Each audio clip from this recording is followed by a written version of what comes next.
ini adalah bukti ya, pembuktian surat dari termohon dan pemohon. Kita semua udah kasih bukti-buktinya, begitu juga kepolisian. Tetapi seperti yang kita duga, kepolisian tidak berani memberikan bukti P19 ya. Jadi yang namanya kalau udah ada penetapan tersangka itu seharusnya berkas itu sudah diberikan ke kejaksaan, dan dari kejaksaan seharusnya sudah memberikan P19.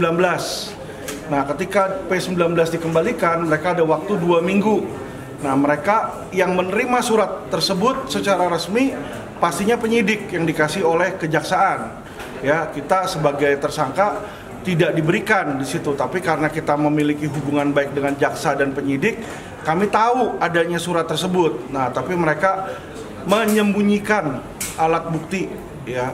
Jadi alat bukti seperti itu seharusnya demi keterangan material dan formil harusnya dibuka di pengadilan, karena di pengadilan inilah di mana dibuat terang perkara tersebut baik formil maupun materialnya ya. Jadi seharusnya kepolisian kalau memang dia benar, kenapa masih takut mengeluarkan bukti P19 di situ ya. Jadi tidak ada sama sekali bukti P19 atau bukti-bukti surat-surat dari kejaksaan yang seharusnya mereka kasih ke pengadilan untuk menjadi bagian dari alat bukti. Bang, tadi bukti yang disampaikan apa aja, Bang? Bukti yang kami sampaikan ini surat-surat ya, bukti surat menyatakan bahwa satu korban yang mengaku korban itu bukanlah korban, tapi polisi. Jadi kalau undang-undang yayasan kan harusnya ada penetapan pengadilan. Tadi pun dari pihak kepolisian tidak bisa memberikan bukti bahwa sudah ada penetapan pengadilan sebelum dilakukan laporan polisi. Nah, kalau penggelapan, yang namanya penggelapan itu harus ada korbannya, Pak. Jadi harus ada yang menitipkan. Kan kalau penggelapan itu di dalam kekuasaan, ada orang nitipin, misalnya saya nitipin mobil, saya mau ke luar negeri, saya titipin ke abang, ya kan? Nah, saya ketika balik dari luar negeri, saya harus minta dulu ke abang, ya kan? Nggak bisa serta-merta saya titipin, saya belum minta, terus saya laporin polisi.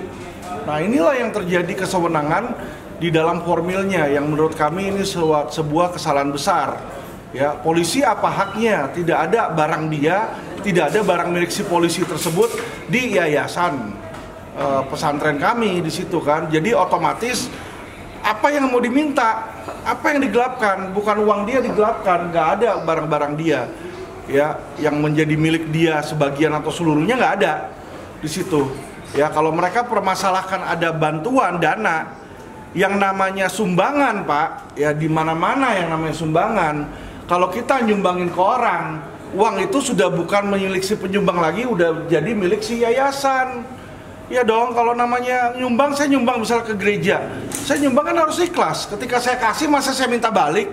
Saya bilang, oh itu uang milik saya. Ya nggak bisa, ketika kamu menyumbang, itu sudah terjadi transfer kepemilikan. Itulah dimana menurut hemat kami, polisi ini nggak ngerti hukum, Pak.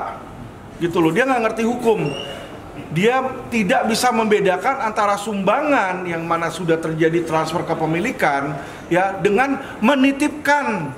Kalau penggelapan itu menitipkan, bukan saya kasih nih uang saya atau mobil saya kasih ke kamu, saya mau keluar negeri, kan bukan, saya titipkan. Nah, itulah makanya penggelapan di dalam kekuasaan seseorang masih menjadi milik orang lain. Tapi kalau sumbangan di mana-mana, nggak bisa habis kita nyumbang, kita ke pengadilan, kita gugat si penyumbang, kita minta uangnya balik, nggak bisa. Mana ada kayak begituan ya.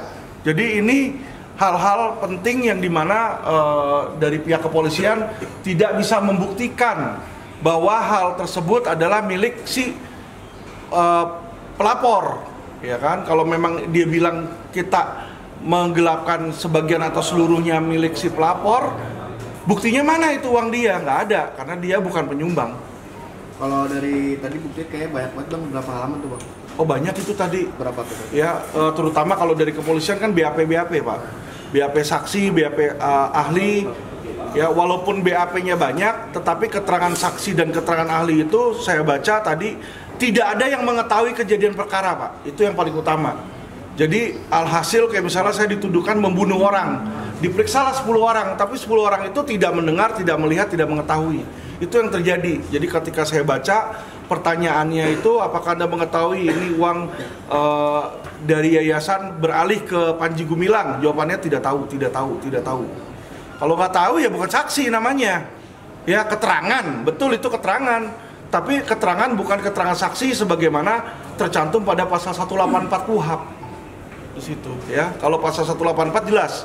Keterangan saksi adalah apa yang saksi nyatakan di depan persidangan. Saksi adalah mereka yang mengetahui langsung, mendengar, dan melihat sebuah kejadian pidana tersebut. Jadi kalau dia nggak lihat, nggak dengar langsung, nggak tahu, itu bukan saksi, Pak. Ya, walaupun ada keterangan orang itu, dia bukan keterangan saksi, sebagaimana alat bukti. Jadi penetapan tersangka Panji Gumilang itu dilakukan tidak berdasarkan alat bukti yang sah, belum ada. Kalau untuk sidang lanjutan gimana, Pak? Sidang lanjutan besok pemeriksaan saksi dari pihak kami, dari pihak penggugat, ya saksi fakta dan saksi ahli. Berapa orang? Saksi fakta kurang lebih 6 ya, saksi ahli kurang lebih 4 plus minus. Besok semua itu, Pak ya? Besok semua. Bukunya buku apa tadi, Bang? Yang dihadirkan di hakim? Buku tadi banyak banget. Oh, ada itu audit keuangan KAP ya. Kantor akuntan publik. Jadi kita membuktikan bahwa aset-aset yayasan itu tetap ada di yayasan. Jadi kadang-kadang pakai nama seseorang bukan berarti dia mau ngambil, gitu ya. Kalau orang yang tahu tentang bisnis apalagi usaha ya, ketika kita ke bank, kayak saya nih punya law firm. Saya kalau ngajukan pakai nama law firm pasti ditolak, nggak bisa. Tapi law firm saya butuh mau beli misalnya gedung atas nama law firm. Apa yang terjadi? Kita titipkan di bawah tangan pakai notaris ya. Tapi yang mengajukan nanti saya pribadi. Karena kalau pengajuan pribadi itu lebih mudah daripada pengajuan yayasan. Nah, inilah orang-orang mabes ya, dugaan saya ini kagak ngerti keuangan. Mereka tuh buta keuangan, mereka nggak tahu, mereka nggak pernah minjem duit. Karena kalau polisi minjem duit di bank pasti ditolak kebanyakan. Lu mau minjem kredit juga ditolak, dilihat polisi, di blacklist. Ya, jadi makanya apa yang dilakukan nih? Dia pakai nama si Syek, mungkin Syek ada perusahaan lain supaya bisa dapat kredit, tapi uang itu dipergunakan untuk dan keperluan yayasan. Ya, jadi itu bukanlah sebuah pencucian uang. Ya, tapi bagaimana kita memudahkan agar yayasan ini bisa maju, pesantren ini, Yayasan Pesantren Indonesia YPI ini. Ya, jadi ini yang mereka tidak mengerti, ujuk-ujuk main laporin, harusnya dibawa dulu ke pengadilan sesuai dengan undang-undang yayasan. Ya kan, apakah perbuatan yang dilakukan ini termasuk perbuatan melawan hukum ataukah hanya kesalahan administrasi, ya. Kalau kesalahan administrasi ya nanti pengadilan yang menilai apakah itu berupa denda, apakah itu berupa penalti ya. Kalau memang dia bilang ada unsur pidananya, barulah polisi bisa bertindak. Tapi ini ujuk-ujuk tiba-tiba polisi menetapkan sebagai tersangka. Nggak bisa seperti itu, Pak. Ya, jadi nggak boleh ada aparat penegak hukum yang menegakkan hukum dengan cara-cara yang melawan hukum. Nah, itu kalau dia sudah lakukan itu, mohon maaf, ya itu sudah bukan lagi polisi. Tetapi bagi saya itu sudah penjahat. Karena dia melanggar hukum di situ ya. Jadi polisi berhak menegakkan hukum tapi dengan cara-cara sesuai dengan KUHP. Kalau situ, untuk Pak, status aset atau rekening yang diblokir itu saat ini sekarang di mana, Pak? Ratusan diblokir oleh posisinya Polri masih ya. Diambil sama Polri, dimasukin ke rekening Polri di situ disita ya. Jadi hal seperti itu pun juga sebenarnya ya merusak dan mengganggu operasional dari pesantren. Ya nggak boleh penegakan hukum mengganggu jalannya operasi dari sebuah agama, karena pesantren ini kan dia punya kehidupan sendiri, dia harus bayar ulama-ulamanya ya. Jadi hal-hal tersebut ketika tidak ada dananya kan kasihan juga, Pak, ulama-ulama itu kalau mereka nggak bisa makan, nggak bisa dapat gaji mereka ya. Jadi ini yang seharusnya menjadi pertimbangan dari aparat penegak hukum. Sidangan berapa lama? Sidang 7 hari kerja. Jadi nanti Selasa depan sudah harus selesai putusan. Karena Kamis dan Jumat hari libur. Jadi Kamis dan Jumat hari libur, Rabu terakhir, nanti Senin lanjut lagi, kesimpulan Selasa putusan. Bang, terkait kehadiran saksi yang tadi yang dibilang karena tidak sesuai dengan saksi fakta, apakah nanti akan mengajukan keberatan kepada hakim apabila tetap dihadirkan? Kalau mereka menghadirkan ya sah-sah aja mereka menghadirkan di situ kan ya, namanya saksi. Saya yakin nanti majelis hakim lah yang menilai apakah saksi-saksi tersebut relevan atau tidak. Ya kan? Jadi hakim juga kan bukan hakim baru kemarin jadi hakim. Jadi dia seharusnya sudah tahu dari apa yang ditanya jawab, ya kan? Ini saksi ngerti apa kagak? Melihat kejadian apa kagak? Kalau jawabannya tidak tahu, ya saksi apaan itu? Kan di situ. Nggak ada kualitasnya, sama aja keterangan saksinya nilainya 0 di situ. Jadi saya yakin hakim akan tahu, makanya besok ketika kami hadirkan saksi dan saksi ahli, kami akan tanyakan ke saksi ahli. Kalau ada 20 keterangan saksi di situ, tetapi saksi itu tidak tahu apa-apa, apakah itu merupakan saksi sesuai dengan pasal 184? Ya toh? Jadi jangan dia bilang, sudah ada kami alat bukti, sudah ada keterangan saksi, kita udah periksa puluhan saksi. Tapi saksi yang diperiksa puluhan gak ada yang tahu.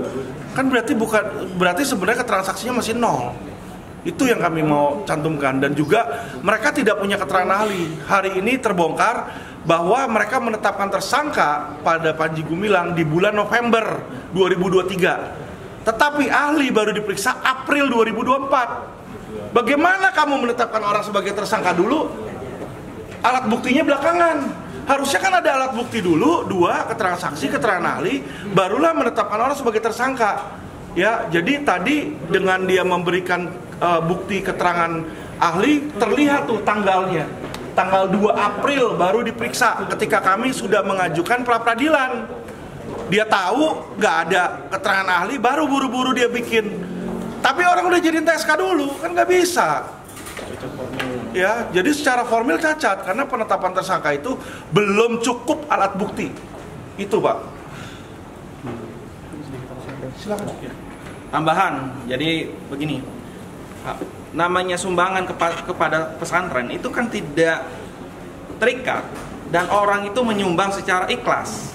Apabila posisinya hari ini Bareskrim mempermasalahkan masalah sumbangan yang diberikan kepada pesantren dan itu hanya terjadi kepada Al Zaitun, maka silahkan pesantren-pesantren, yayasan-yayasan yang ada di seluruh Indonesia juga diperiksa sama dengan Yayasan Pesantren Indonesia ataupun Al Zaitun.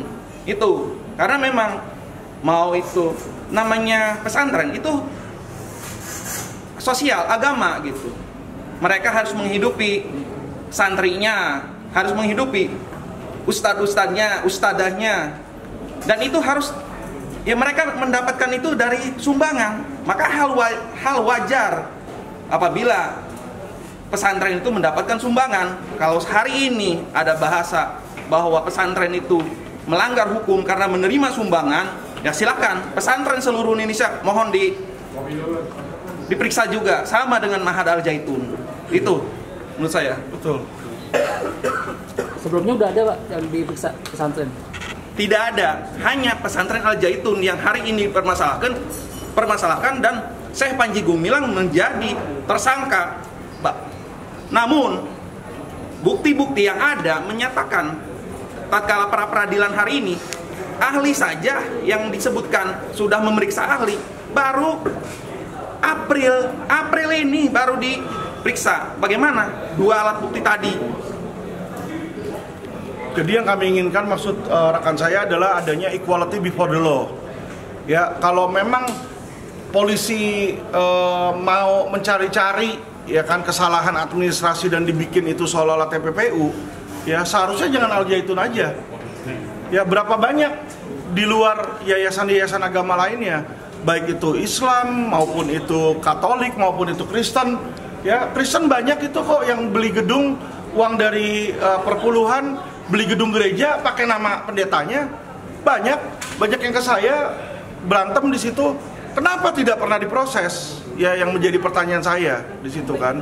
Jadi harusnya ada equality before the law di situ. Tetapi di mana-mana yang namanya sumbangan kalau udah dikasih itu seharusnya nggak dipermasalahkan lagi oleh siapapun. Namanya orang nyumbang ya ikhlas gitu kan. Nggak bisa namanya sumbangan nanti sumbangannya orang misalnya kita kasih ke yayasan kan punya hak kalau udah disumbang jadi milik mereka. Mereka mau buang ke got kek, ya sudah. Namanya kita nyumbang harus ikhlas di situ. Nggak bisa nanti ini kok kesini, kok kebijakannya begini, kebijakan di sini. Itu kan kebijakan tergantung dari yayasannya.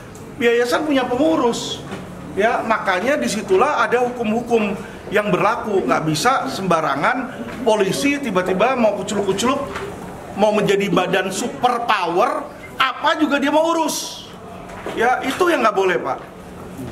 Kenapa? Udah pasti menang pra peradilan ini. Kami berharap seperti itu, tapi kan yang namanya lawyer nggak bisa menjamin kemenangan, Pak. Dan apabila ada tolakan bagaimana nih? Ada kiat khusus mungkin? Namanya Prapit bisa diajukan terus-menerus kok di situ. Bisa kita ajukan lagi dan juga kita bisa mengajukan gelar perkara khusus karena dengan Prapit ini tadi kami menemukan bukti-bukti pelanggaran yang dilakukan oleh penyidik. Sehingga kami bisa memintakan gelar perkara khusus sesuai perkap tentang tindak pidana penyidikan bahwa pelapor maupun kuasa hukumnya berhak meminta gelar perkara khusus ke Wasidik untuk dibuka dan diperiksa kembali. Dan nanti kalau Wasidik melihat bahwa ini tidak sesuai, mereka juga bisa SP3. Jadi nggak perlu melalui pra peradilan. Ya, tujuan dari pra peradilan di sini adalah kenapa? Untuk kita melihat bukti-bukti yang mereka punya. Karena kalau kita ajukan gelar perkara ke polisi, polisi nggak bakal mau ngasih. Dia bilang, oh rahasia penyidikan, rahasia penyidikan. Tetapi ketika kita ajukan ke pra peradilan, mau nggak mau dia harus buka di situ. Karena dia harus membuat terang kenapa ini jadi tersangka. Nah disitulah kami baru menemukan borok-boroknya, Pak. Ya kadang-kadang inilah taktik dari lawyer. Ya kita ajukan Prapit dulu, ketahuan lu boroknya apa, baru kita hajar secara internalnya mereka gitu. Jadi kita tentu masih ada strategi-strategi lain, tidak stop di sini. Oke, Terima kasih, Pak.